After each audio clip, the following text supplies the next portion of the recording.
মুসলিম শরীফের বর্ণনা وعن أنس بن مالك رضي الله تعالى عنه قال হযরত আনাস ইবনে মালিক থেকে বর্ণিত তিনি বলেন আন্না রাজুলান সাআলান নবী সাল্লাল্লাহু আলাইহি ওয়াসাল্লাম গনামান বাইনা জাবালাইন।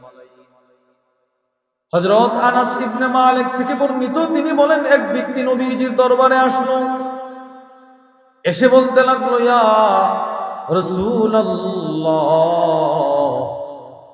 ওই যে আরবের দুইটা বড় বড় পাহাড় দেখা যায়, দুইটা পাহাড়ের চিপায় যেই পরিমাণ বকরির জায়গা হয় ওই পরিমাণ বকরি এই মুহূর্তে আমাকে দান করেন। সুবহানাল্লাহ বলেন। কম না বেশি?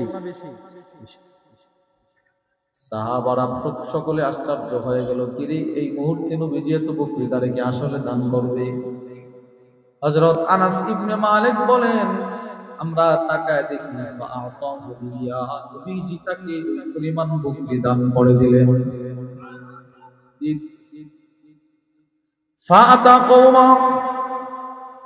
ওই লোক এতগুলো বকরির মালিকানা নিয়ে সে তার সম্প্রদায়ের কাছে চলে গেল, গিয়ে বলতে লাগলো, আই কওম, হে আমার সম্প্রদায়, আসলিমু, তোরা তাড়াতাড়ি কালিমা পড়।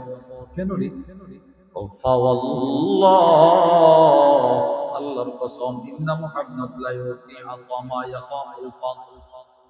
পৃথিবীতে হযরত মুহাম্মদুর রাসূলুল্লাহ সাল্লাল্লাহু আলাইহি ওয়াসাল্লাম একমাত্র দানবী যিনি মানুষকে এমন ভাবে দান করে নিজে ফকির হয়ে যাওয়ার ভয় করে না।